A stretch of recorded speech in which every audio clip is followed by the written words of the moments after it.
우리가 오늘 고민하고자 하는 것들이 생태 담론이라는 표현을 씁니다. 생태와 관련된 여러 이야기들, 그 중에서도 특히 좀 체계가 좀 갖추어진 담론이 생태 윤리, 생태 철학 그런 것들입니다. 근데 아시는 것처럼 이 생태 담론이 처음 등장한 것은 인간 중심주의에 대한 비판이 제기가 되고 인간 말고도 환경이라는 것이 중요하다라고 해서 환경윤리, 환경 철학이 되다가 환경이라는 개념 자체가 인간의 중심성, 인간의 중심성을 벗어나지 못한 개념이라는 비판이 제기되면서 각 교제하는 것들 사이의 유기적 연계성에 주목하는 생태 담론이 부상한 지도 꽤 시간이 흘렀습니다.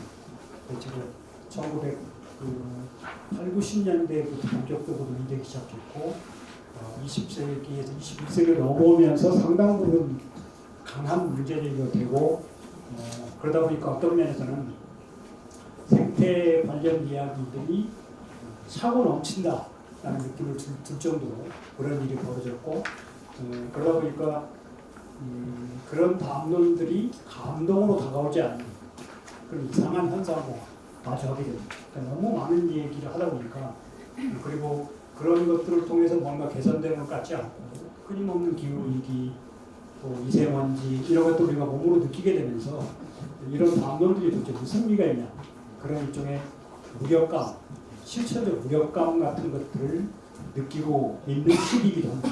2025년 현재가 그런 가운데서 불교도 역시 기본적으로 생태에 근본적인 관심을 갖고 있었고 또 상당 부분 기대를 모으기도 했습니다.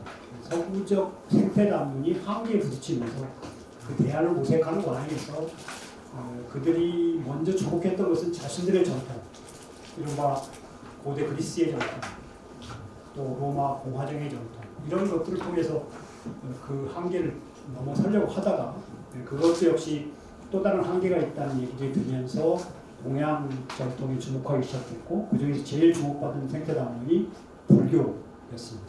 그래서 생태 담론 중에는 최근에는 불교 관련 담론들이 상당 부분 쌓여 있습니다.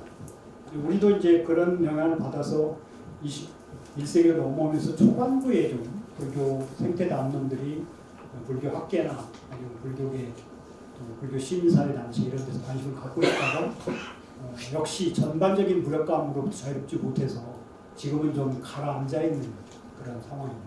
이런 상황 속에서 우리는 어떤 얘기를 할 수 있을까? 사실 이 발제를 해달라고 말씀하시고 나서 그런 것들을 중점에 두고 고민을 좀 해봤습니다. 그래서 제가 좀 준비해본 것은 지금 현재의 전반적인 생태 담론들이 처해 있는 상황이 어떤가에 대한 얘기를 해보고 거기에 불교 생태 윤리가 어떤 의미를 가질 수 있고 어떤 도움을 줄 수 있을까 그런 차원으로 그 두 개를 나눠서 준비를 해봤고 그와 관련된 구체적인 것들은 원고에 있으니까 나중에 자세히 좀 읽어보시도록 했으면 좋겠고 저는 그냥 전체적인 내용을 쭉 설명하는 것으로 발제를 대신하겠습니다. 지금 현재의 이 생태 담론은 기본적으로 이른바 방법론적 개체주의라고 하는 것과 방법론적 전체주의라고 하는 것 사이에 두 뿔 사이에 걸려 넘어져 있습니다.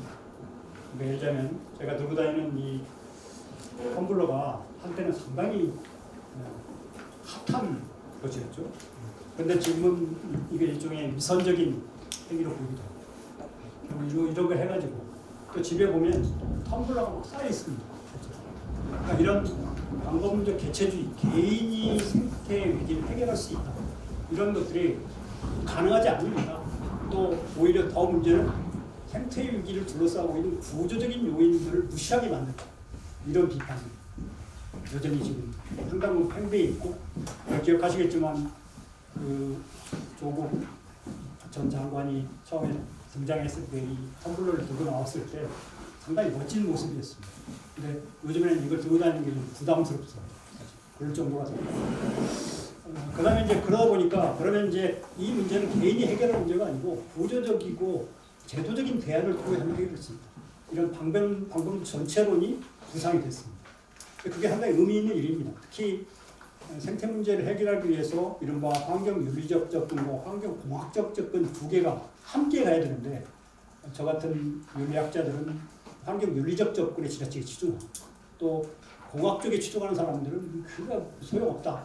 결국 몇 개의 기술을 통해서 극복하는 방법밖에 없다. 이런 식의 일종의 결정론적인 공학 기술적인 결정론적인 그런 한계에 도달하기도 하고 그래서 이제 그 두 개가 양쪽 뿔 사이에 걸려 넘어져 있는 그런 상태인데 이런 상황 속에서 불교는 어떤 얘기를 할 수 있을까? 그리고 어떤 대안을 제시할 수 있을까? 또 그 대안을 제시한다는 것이 결국 구체적으로는 우리들이 해야 될 일이거든요. 그래서 제가 저 자신을 소개할 때 늘 망설임을 경험하지만 이 발제 첫 번째 발제자를 소개하면서 한국교원대학 교수 그 다음에 이제 전 교육부 민주시민교육 자문위원장이라고 하는 슬픈 경력을 밀고 살았어요. 이게 문재인 정권에 만들어졌던 위원회였는데 거기 위원장을 맡았는데 정권이 바뀌고 없어져버렸어요. 그 제 자리가 없어져버렸어요. 그러니까 시민교육이 정권에서 사라지는 이런 허망한 상황 속에서 제가 잠깐 맡았던 것입니다. 근데 상당히 의욕을 갖고 맡았던 자리인데 그 시민교육도 마찬가지로 그런 방식의 여러 가지 우리들이 시민교육을 받았는데 결국 뭐가 남았냐 이런 무력감 이런 것들 속에서 결과적으로 또 그게 또 이념 편향적이다 뭐 그런 비판들이 가해지면서 결과적으로 뒤로 물러나버리는 그러니까 오히려 이런 게 없었느니만 못한 결과를 빚은 거죠. 만약 이게 없었다면 시민교육이 이 정권에서도 어느 정도 됐을 텐데 이거 이전 정권에서 한 것이다 이렇게 되면서 그와 비슷하게 지금 우리한테 주어져 있는 과제가 이 방법론적 개체론과 전체론 사이에서 두 뿔 사이에 걸려서 넘어져 있는 이 상황을 어떻게 넘어설 것인가 그리고 넘어설 방법이 무엇인가 이게 가장 큰 주제라고 생각을 했고 그 지점에서 불교는 상당히 할 수 있는 얘기가 있다 그런 생각을 하고 그런 얘기를 잠깐 펼쳐본 것입니다.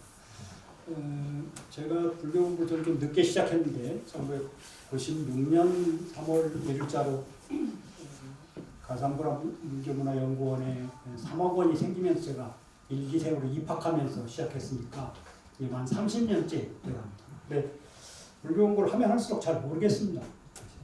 불교가 뭔지 잘 모르겠어요. 그래서 요즘 다시 하고 있는 일이 초기경전, 초전범경, 습산입사타부터 시작해서 다시 우리 경전들까지 건강경, 또 수심결, 성가기가 이런 걸 다시 한번 쭉 읽는 일을 다시 하고 있는 중입니다. 근데 그런 가운데서 제 깜냥에 찾아낸 불교는 생각보다는 쉽고 명확한 것이다. 그런 생각을 다시 하게 됐습니다. 그런 이야기들을 우리가 지금 걸려 넘어져 있는 생태 문제 해결에 적용해 볼 수 있지 않을까. 그게 제 발제의 핵심 내용입니다. 두 번째 주제, 그러니까 지금 현재의 생태 문제를 해석하거나 해결하는데 불교가 어떤 의미를 가질 수 있을 것인가. 그 이야기를 하겠습니다. 이 이야기는 뭐 저의 대안이니까 함께 하신 분들이 함께 나눠야 될 대안이고 또 저의 의견에 반대하시거나 뭐 지지하시거나 여러 가지 얘기들이 좀 되는 것이 좋겠다는 생각이 들어서 가능한 국제 시간을 좀 줄여보도록 노력하겠습니다. 저한테 가끔 불교 외부에 있는 학자들이 제가 불교를 좀 공부했다는 거 아니까 불교가 뭡니까? 관심 가는 사람이 꽤 있습니다. 불교가 뭡니까? 그럼 되게 당혹스럽습니다. 불교가 뭔지 잘 모르겠는데요? 그렇게 얘기하면 잘 안 믿어요. 정말 잘 모르겠는데.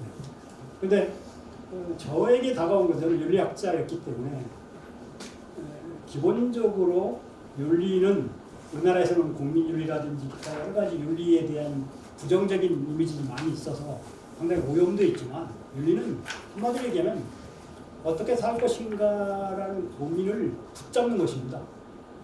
그 고민을 제쳐두라고 하거든요. 잘 살고 있는가? 이렇게 살아도 괜찮은가? 그런 질문을 붙잡는 게 윤리거든요. 그런 점에서 불교는 저한테는 1차적으로 윤리로 다가옵니다. 가까이 묻다가 출가한 이유도 그렇고 내가 잘 살고 있는가? 그렇게 외적으로는 풍요롭고 잘 살았는데도 그 고민을 적극적으로 깨안으면서 불교가 출발을 했고 그것을 깨달은 다음에 펼치기 시작하면서 붓다의 가르침이라는 의미의 불과 교가 합해진 거죠. 그게 불교라고 생각합니다. 근데 그런 맥락에 본다면 근데 그런 그 비교적 그 윤리, 그러니까 우리 사회는 물론 불교는 주로 제도 종교 중에 하나, 오래된 제도 종교. 상당히 판단하기 쉽지 않은, 어찌 보면 그 전통적인 좀 고루함이라든지 이런 것이 느껴지기도 한데, 또 한편으로는 리차드 기어와 스티브 잡스의 종교, 이런 개념으로 다가옵니다. 그래서 상당히 혼란스러운 종교로 다가옵니다. 또 한 가지 주목한 것은 최근에 이제 그 서양 철학이 분석 철학에서 심리 철학으로 넘어가면서 몸과 마음의 관계를 설명하는 것이 최대의 과제가 돼 있고, 그게 이제 심리 철학을 상징하는 개념인데, 몸과 마음의 관계를 설명하는 과정에서 그들도 다시 전통적인 성리학의 이기론이라든가 아니면 화엄의 이판사판론이라든가 이런 개념들이 다시 호출되고 있습니다. 특히 그 두크 대학의 오웬 플래너간 같은 심리 철학자가 그런 일을 적극적으로 하고 있고, 그분이 쓴 책 중에 하나가 보살의 뇌라는 책이 있어서 제가 제자 번역도 하고 그런 적이 있습니다. 근데 그런 그 일종의 철학으로서의 불교도 다시 부각되고 있다. 또 그리고 이제 아까 얘기했던 스티브 잡스나 리차드 기어나 그런 유명인들의 종교로 부각되고 있습니다. 그런 맥락에서 불교를 그 중에 어느 하나로만 축약시키거나 초점을 제한하는 것은 문제가 있다는 생각이 듭니다. 그런데 저는 그 중에서도 불교는 기본적으로 어떻게 살 것인가라는 문제를, 그게 다가오면 대체로 서로 좀 붙들고 있다고 놔버리는데, 그런 문제를 놓지 말고 끝까지 붙들어라. 그런 점에서 불교는 윤리다. 그게 제 불교를 바라보는 제 관점입니다. 그런 맥락에서 본다면 불교에서 그러면 어떻게 살 것인가라는 그 화두가 내게 다가왔을 때 그걸 어떤 방식으로 맞아야 할 것인가를 특히 초기 경전에서는 명료하게 제시하고 있습니다. 하나는 여실직연하다. 있는 그대로 알고 보라. 그러니까 생태 문제로 얘기하면 생태 문제를 있는 그대로 알고 보라. 그런데 지금 방법론적 개체론이나 방법론 전체로는 있는 그대로 알고 보지 못하게 만드는 장애물이 되어 있다는 거예요. 생태 문제를 해결하려면 개인이면 충분하고, 또는 생태 문제는 개인은 의미가 없고 구조나 제도의 계획을 통해서만 해결했습니다. 이건 다 일종의 있는 그대로 알고 보지 못하게 만드는 일종의 무명의 산물들이다. 그러니까 이걸 어떻게 넘어설 것이냐. 이게 첫 번째 불교가 줄 수 있는 생태윤리적 대안이라는 생각을 해봅니다. 그 다음에 두 번째, 그런 과정에서 특히 그런 개체론과 전체론이 관련하면 그 지점을 넘어설 수 있는 대안이 뭐냐. 이건 제가 오늘 처음 쓰는 말인데, 호모 에코노미쿠스라는 게 근대의 인간사입니다. 그리고 그에 대한 대안으로 나왔던 게 호모 딕티우스라고 하죠. 딕티라는 말이 그물망이죠. 그물. 기본적으로 인간은 그물망 속에 존재하는 그런 속성을 갖고 있다. 근데 그것만 가지고는 정확하게 표현할 수 없는데, 그걸 정확하게 표현할 수 있는 말은 호모 인드라네티우스, 인드라망 속에서만 비로소 살 수 있는 자, 그게 인간이다. 그걸 호모 인드라네티우스라고 표현할 수 있고, 그것이 개체론과 전체론에 걸려 넘어져 있는 우리가 그걸 딛고 넘어설 수 있는 가장 정확하면서도 여실리견의 지혜 위에 토대를 두고 우리의 존재 실상을 있는 그대로 알고 보고, 그걸 알고 보면 어떻게 살 것인가라는 문제는 나름대로 그 해답을 찾을 수 있는 거다. 물론 개인적으로 해결될 문제이기도 하지만, 그래서 그런 맥락에서 여실지견의 지혜를 바탕으로 한 호모 인드라네티우스라는 존재 실상을 깨닫는데 불교 생태윤리는 적극적인 기여를 할 수 있고, 어떻게 보면 그것만이 해결책이에요. 왜냐하면 개인의 노력만 가지고도 안 되고 구조적인 노력만 가지고도 안 된다는 거예요. 그럼 이 두 개를 어떻게 연결시키느냐가 개체주의나 전체로는 쉽게 넘어설 수 없습니다. 왜냐하면 늘 한쪽으로 기울 수밖에 없기 때문에. 근데 호모 인드라네티우스는 기본적으로 인드라 그물망에 함께 걸려있는 중심이면서 동시에 주변이고 동시에 주체이기도 하죠. 그런 인간상을 설정하면 우리가 지금 현재 걸려 넘어져 있는 여러 가지 생태 위기들이 이제는 뭐 더 말할 필요가 없잖아요. 전에는 우리 피부에 다가오지 않아서 생태담론이 공허했다 이런 얘기 했습니다. 근데 지금은 웬만큼 다가왔잖아요. 도대체 뭐 이 눈이 언제 얼마나 되는지 어제 같은 경우도 서울에 엄청난 눈이 내렸는데 그 예측도 못하잖아요. 이런 일들이 점점 더 많아질 수밖에 없는데도 우리는 지금 아무 일도 하지 못하고 있는 셈입니다. 이런 상황에서 넘어설 수 있는 그 토대를 어떻게 마련할 것이냐. 그러니까 물론 이렇게 된 데는 생태담론에 참여했던 사람들의 책임도 있습니다. 그동안 생태위기를 너무 과장해서 얘기한 면도 있었어요. 한스 요나스 같은 독일 철학자가 일종의 두려움에 근거한 주의, 그러니까 생태위기가 가져오는 어떤 재앙에 대한 두려움, 이걸 되게 강조했습니다. 근데 그게 처음에는 효과가 있었는데 계속 강조하다 보니까 양치기 소년처럼 되고, 그러니까 그것도 저는 한스 요나스를 존중하는 학자 중에 하나지만 책임이 있다고 합니다. 그런 방식으로 이제 두려움을 주면 안 되고 현실을 있는 그대로 알고 보자. 과장하지도 말고 축소하지도 말고 있는 그대로 알고 보자. 생태 위기의 현상이 어떤지에 대해서 있는 그대로 알고 보는 노력이 전제돼야만 그 다음 얘기를 할 수 있는 것이죠. 문제는 이제 지금 우리 사회가 겪고 있는 이런 현상에서 볼 수 있는 것처럼 입장이 달라지면 대화가 안 되는 그런 상황이 펼쳐지고 있습니다. 그리고 자기의 입장이 다르면 적대시하고 저감을 갖고, 그러니까 함께 얘기할 수 있는 이런 자리들을 곳곳에서 지속적으로 마련하는 것을 계속 할 수 있어야 되고, 그런 것들이 전국의 그런 일종의 도량들을 갖고 있는 불교가 해낼 수 있는 일 중에 하나가 아닌가. 자연스럽게 이런 자리를 마련해서 의견을 나눠보고, 개체론자들에게도 나름대로 의미 있는 마이크를 줘보는 거죠. 또 전체론자에도 줘보고. 근데 그 각각이 갖고 있는 장점과 한계를 얘기하면서 호모 인드라네티우스라고 하는 관점을 불러낼 수 있다면 불교가 생태윤리에 결정적인 도움을 줄 수 있을 뿐만 아니라, 그리고 더 중요한 것은 그런 것들 우리가 실제 일상 속에서 실천으로 옮기려고 노력해야 되는 거죠. 그래야 힘을 갖는 거예요. 그냥 뭐 말만 하고 가만히 있어버리면 그건 무슨 힘을 가질 수 있겠어요. 지금은 뭐 사람들의 일상이라는 게 거의 공개되어 있어서 그 사람의 말이 얼마나 행동과 일치하는가를 웬만하면 다 알 수 있습니다. 실제로. 그러니까 그게 어떤 식으로든 드러나 버리면 그 사람의 권위나 힘이 순간적으로 사라져버리는 그런 세상에 살고 있습니다. 그러니까 우리 스스로 말을 하면 그 말에 대한 책임을 지려고 노력은 해야 됩니다. 그래야만 뭔가 의미 있는 얘기가 되는 거지. 말로만 막 지금까지 너무 생태론자들이 생태에 대해서 막 얘기하면서 그들 나름대로 노력을 했죠. 그렇지만 그 노력이 과연, 그러니까 이런 텀블러에 대한 비판도 의미가 있습니다. 그렇죠? 텀블러 뭐 쓴다고 해서 이 기후위기가 해결될 가망성이 없는 거 아니에요. 그 자체가. 근데 인드라네티우스라는 인간관의 토대를 두고 이 내가 사용하는 이것이 어떤 방식으로 다른 사람의 상황과 연결되고 그것이 우리 사회 또 인류 사회와 어떻게 연결될 수 있고 확장될 수 있는지, 그 연결망의 확산, 이런 것들을 보여줄 수 있으면 이건 충분히 의미를 갖는 것입니다. 그런 방식으로 두 가지 지혜, 그러니까 다시 말씀드리면 기본적으로 불교는 생태 위기라고 하는 우리가 처해 있는 이 현상을 있는 그대로 알고 보려고 이렇게 합니다. 그러니까 기본적으로 과장해서도 안 되거든요. 더 이상 과장은 의미가 없고 이런 역효과가 날 수 있어요. 그렇다고 무시할 수 없다는 거예요. 특히 뭐 기후위기에 대해서 아주 그런 거 없는데 사람들이 과장한다 이런 이상한 얘기를 하는 사람들이 있어요. 마치 그 나치 수용소가 없다 이렇게 주장하는 자들처럼 그런 자들도 있어요. 웃기는 거 아니에요? 있는 현실 그냥 아예 안 보려고 하는 거 아니에요? 그런 사람도 안 되고 그렇다고 해서 과장해도 안 됩니다. 우리는 노력하면 극복할 수 있습니다. 그리고 생태공학적인 관점도, 예를 들면 요즘에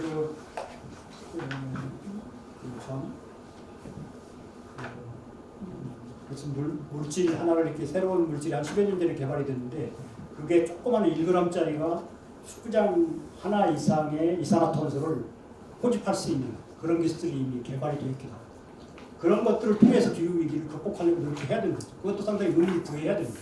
그러니까 그런 것도 함께 보면서 균형 잡힌 자세로 우리 일상 속에서 출발할 때 그것이 나의 일상이 나 자신에 제한되는 것이 아니라 호모 인드라네티우스라고 하는 존재론적 전제에 의해서 지속적으로 연결되어 있고 그 연결만 속에서 나의 행동이 다른 사람에게 연결되고 지구 전체로 연결되고 이런 것들을 보여줄 수 있다면 그것만이 어떤 면에서는 거의 유일한 대안이라는 생각이 들고, 그런 가운데서는 불교 생태윤리가 할 수 있는 일이 많다라고 생각이 들고, 그런 말씀을 드려보고 제가 이번에 다시 이걸 보면서 했던 경전만 좀 잠깐 같이 읽고 마무리하도록 하겠습니다. 11쪽에 위에 11쪽에 각주 10번 부분 스타니파타의 정의로운 삶의 경우에 다루는 것입니다. 청정한 자들이라면 서로 책임을 가지고 청정한 사람들과 함께 산다. 그래야면 서로 화합하여 슬기롭게 괴로움의 종식을 이루리라. 이것도 뭐 우리가 늘 공유하는, 불자랑 늘 공유하는 말이지만 이 지점에서는 다르게 다가와서 해봤습니다. 그 다음에 13쪽에 법주 13번 제가 자주 보는 것이 라울라어인데 특히 이 부분은 인간 붓다 또 아버지 붓다의 마음이 드러나 있기도 합니다. 당신의 아들에게 어떻게 사는 것이 잘 사는 것이냐를 말씀하시는 것인데 그 부분 중에서 아마 대부분의 아버지들이 할 만한 말씀을 하십니다. 선한 친구와 사귀어라. 고요한 곳에 머물고 음식의 분량을 아는 사람이다. 이게 크게 다가왔어요. 이게 21세기 생태 윤리로 부각된 핵심적인 문제는 저는 세 가지라고 보는데 하나는 기후위기, 그 다음에 음식의 문제입니다. 이게 먹방들이 판치는 그것도 고기를 주로 먹는 그것을 가지고 돈을 버는 한국이 제일 심한 편이죠. 코리안 푸드 스캔들 먹방을 그렇게 번역하고 그리고 마지막 하나가 팬데믹입니다. 그걸 어떻게 제어할 것인가. 음식의 분량을 아는 사람이 돼야 됩니다. 고기가 정말 꼭 필요한, 고기를 먹을 수도 있죠. 근데 정말 꼭 필요해서 먹는 거. 이런 사람이 잘 사는 것이다. 다르게 잘 사는 게 아니고. 붓다가 이렇게 말씀하고 계십니다. 그러니까 이런 붓다가 근본적으로 일상 속에서 그 당신의 아들에게 주셨던 그런 지혜들을 우리가 공유하는 길, 그런 것들이 우리 생태위기 극복의 출발점이 되어야 한다. 그런 말씀을 드리고 싶었습니다. 네, 고맙습니다.